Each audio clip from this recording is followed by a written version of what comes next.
So at points of change in your life, you have to like be willing to put your feet to the fire. You need to walk the walk. You need to talk the talk. And I've never gotten this about guys who enter into the self-development industry. And how I first started seeing this was, of course, in the dating industry.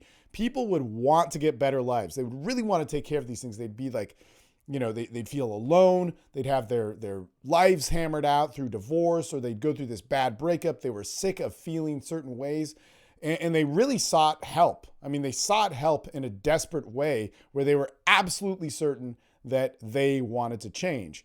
Yet when it came to a way to change, man, all of a sudden, all this stuff came up. Like why they couldn't do it, why, it was too difficult, or they had these specific problems, or the people who were teaching the program didn't really understand them, and so on, and da da da da da da. And we hear this over and over again. And I absolutely agree. People learn in different ways, and diversity is good. And you need to find out the right ways of learning to get where you need to be. But one thing that I know about myself, in what has taught me the absolute hands down most about learning and being my best self, and getting into where I'm at with my life, where I go like, man, I am living a good life. In fact, one of my buddies on Facebook just posted, he said, why aren't you living your dreams? And, if so, why not? And whatever. And all these people are posting these things. And I was like, man, I am living my dream. There's nothing wrong with my life. There's times where I have bad days and where things aren't good or whatever, but I have absolute freedom in my life.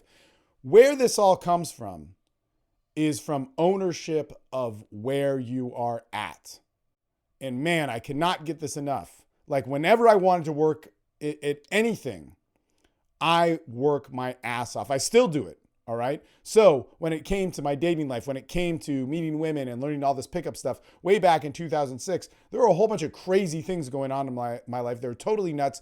But when I showed up and I was working with, my friends John and Jason and Dave or whoever it was, and they gave me a piece of advice, I would do it. And I wouldn't think about why I shouldn't do it. I wouldn't think about why I shouldn't approach somebody or why I shouldn't do something. I was afraid. If you ask me to just go approach a girl, aimlessly, I'll be like, well, why? And I'll have the same anxiety as everybody else. And maybe it will be a little bit different. Maybe you are different. But man, when I was given that sort of advice, and when I was going like, hey man, these guys are like experts and they're some of the best in the world, or so people say, and I've seen them do it and it's pretty cool, and they gave me advice, I did it. All right. And I was telling the guys last night, some of those times, like they would make fun of me. It was a joke. They just did it, to see if I would do it. And I would do it. But the amazing thing is I did it. I got some success, and then they stopped fucking with me on it. And all that sort of like bullying, boys club bullshit, like started to fade down. And the one thing they always said, they were like, man, this is amazing. Cause like, Steve, you're cool because you actually like get results. And I couldn't believe it because at the time, I didn't understand this, but after being a coach so long in this industry, there were like 30 dudes that hung out with us. 30 guys that had problems with their dating life, wanted it to get better, had problems with their confidence, had problems with, asserting themselves in life. But the interesting thing is none of those 30 guys, with the exception of me, actually listened to what they said. That's crazy. That is just nuts. 30 guys had access in Dallas to all these like world-renowned, pickup artists, dating coaches, and literally at the time, some of the best in the world and most active in the world. And as history actually unfolded with all this stuff, as if it really matters, but like, hey man, it changed my life a lot. But, it had like access to these guys that were at the top. And as I was saying, as history unfolded at the time, they were the guys that were actually like going out there and dating a lot of people, having a ton of sex, a ton of crazy sex, these wild rides where everybody else in the world that was in this pickup scene was all about like approaching and, doing kind of like this other stuff. And what a missed opportunity. What a missed opportunity for so much of your life that could have been better. And of course, you don't want to be a crazy pickup guy or whatever, but like you could have actually gotten this side of your life down. When I hear those guys talk now, or I run into them again, they're like, oh yeah, well that was a little bit crazy, or John had these problems, or Jason was this and that. No man, shut up. You could have gotten so much from that. But literally the only people that grew out of that was myself and my friend Dave, that really accessed that and turned it into something different. Now let's jump to another part of my life.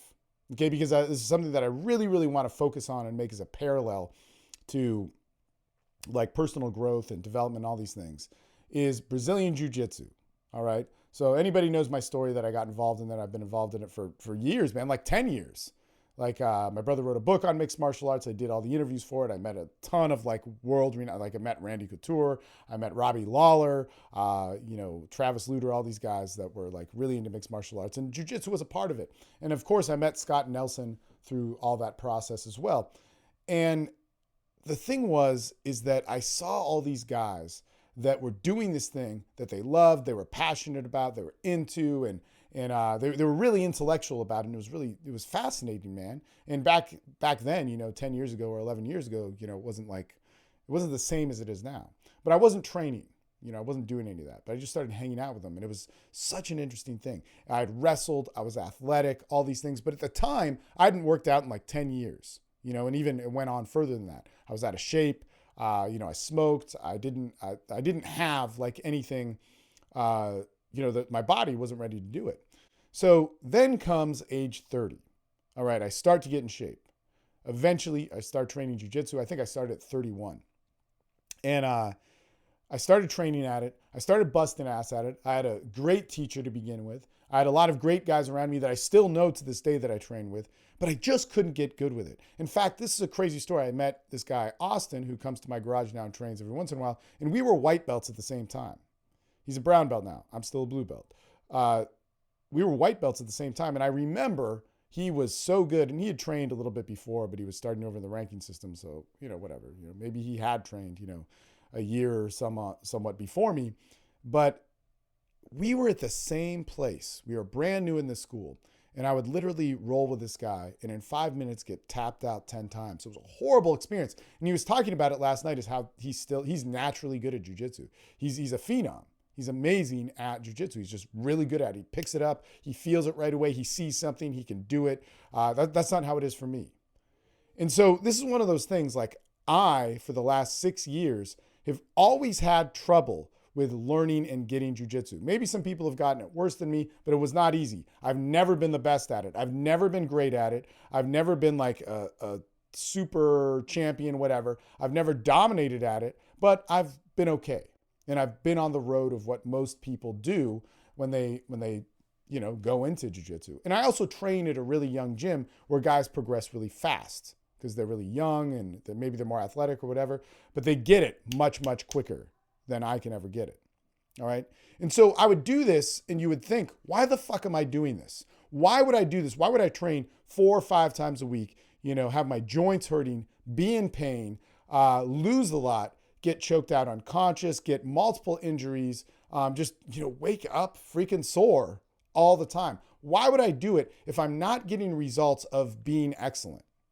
Because this is what I hear from all the guys that I coach, and it's like, whatever. Whether we're doing an excellence call, whether we're doing something that has to do with TSL.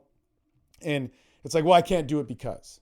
Well, I'm not going to show up because of this. Or, I have problems with this. Or I'm just going to, I'm in my head, so I'm just going to chill out and da-da-da-da. Man, I don't say that shit. And I suck. Like, I suck at jiu-jitsu, and I don't say that shit.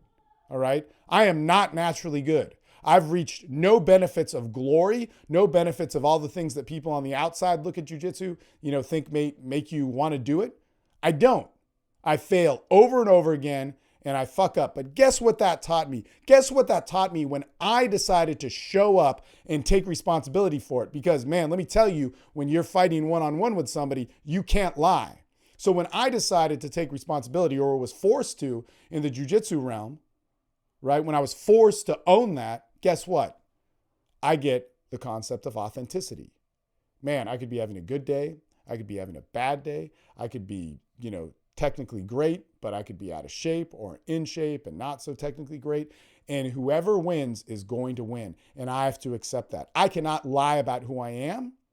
I cannot be full of shit. When I hit the mat and work with somebody and put myself in that reality, man, only the truth can come out. And actually, I rolled the other day. I was having a terrible, like emotionally fucked up day, having all these problems, in my personal life. I show up on the mat because I need to get on the mat and get a sweat on and all that sort of stuff. And dude, that was like pathetic. But there were actually some good things that came out of that. because there was no strength.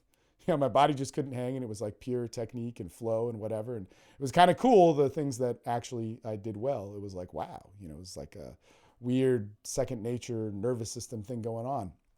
But the other thing that it taught me is it taught me about winning and losing.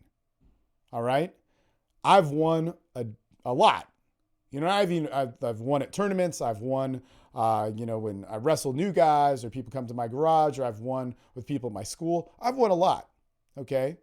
This is the interesting thing of what a guy who doesn't get involved in competition, or he sits on the outside, or he just watches computer screens all day. What he thinks winning is you're like, oh man, I am now a man. I've like achieved what I'm like awesome. I fucking kick ass at life. I am a winner. Man, let me tell you what happens when I win a match. I may go, yeah. Or if it's a guy I'm having a lot of trouble with, I'm like, fuck yeah, I just got something. Hell yeah. But immediately I step back into reality, because guess what? In jiu-jitsu, I have lost way more than I've won. And I will lose again that day. And that's fine. And the true, like championship spirit, I fucking hate this from like trolls online, or like these like, guys looking at masculinity and what, being a badass is and all this sort of stuff. And you hear this over and over again in the manosphere bullshit of like pussies who just, know a keyboard better than like a fucking woman's pussy. But basically, man, you want to know what a championship drive is? You want to know what a drive of excellence is? It's one that knows how to pursue your best self at all times, despite winning or losing.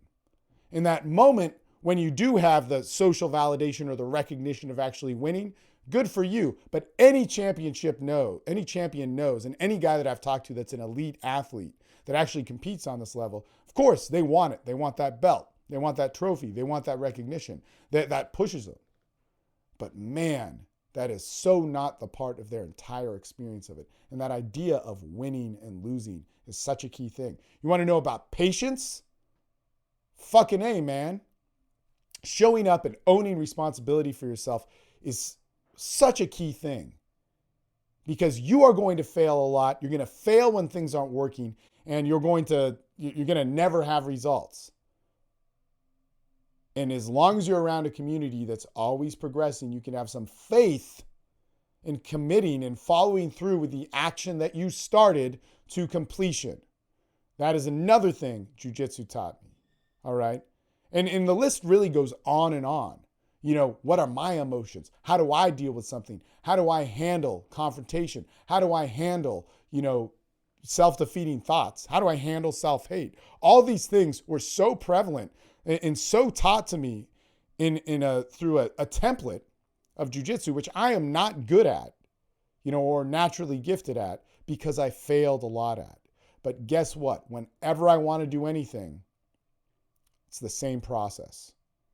So if I'm learning Wu Chi Fa, I do what Rick says. I do what the teacher says. And I do it and I try it. And there'll be times where I take weeks off. I might even take months off. But when I go back to it, I listen. I don't argue. If there's a problem, I accept it as my own, and I want to do my best. And of course, my first window of doing my best might be comparing myself to others, but I quickly realize that that is not my journey. Same thing goes for, it's like, let's say marketing. All right, I want to do my best. I want to get this out there. I want to figure out how to do these things. When it doesn't work, it's an emotional blow. It's like, fuck, why didn't this work? I tried everything right. This is too exhausting. I want to quit. Okay, am I quitting or am I not? I'm going to suit up, I'm going to show up, and I'm going to do it. If I have somebody I'm taking advice from, I do what they say. I listen to what they say. And if I fuck it up, I do not blame them. I say, man, I screwed up. And I say, I screwed up and I want more advice, but I'm actually unworthy of your advice because I didn't fully take it. Man, I see so much goddamn blame. So much, oh, it was the girl's fault, or oh man, I didn't have enough money, or oh man, I had lack of sleep. Why the fuck are you showing up to life with disadvantages to you and thinking that that's all right? Why did you show up and commit to something when you came with your arm already tied behind your back and think that you're going to get the most out of it? You're not, all right? And it's just so frustrating to see because I never treat things like that. I had a guy say to me last night, he's like, oh, well, it's a bad habit. This is the first time I'm seeing it. It's like, well, fuck, man. Sorry, you've lived over 30 years and this is your first time seeing it. Jesus fucking Christ. I think that's a lie. Like, man, you need to be responsible for these things, and your life and your change and all these different things is so worth you investing in yourself, but you have to own it, man. And goddamn, dude, I'll tell you this, the thing which will fuck with you the most in life, the thing which will be the hardest for you to achieve, and the thing that you're least naturally good at. I'd actually say for myself, the thing I'm least naturally good at is this whole like broadcast marketing thing. I mean, like I'm really bad. Like I may be bad at jujitsu, but I can get it, right?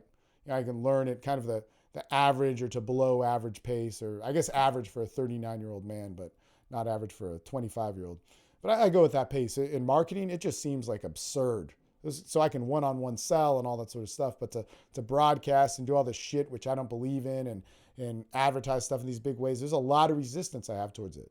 But me being in that and owning those things and actually saying it's like, oh man, the resistance is all mine here. Oh, so I gave up. I quit. Okay, I don't want to do this. I have this problem with this. All right, so now I need to be able to accept that I'm the guy that's not going to make money and succeed at this. How can I make it work? It's my job to make it work. It is my job entirely, and it's nobody else's fault. And if anybody gives me advice that I don't hear and they're successful, then the problem probably has to do with me. Man, you gain a lot of value from that. So anyway, that's my rant after the first night of the workshop.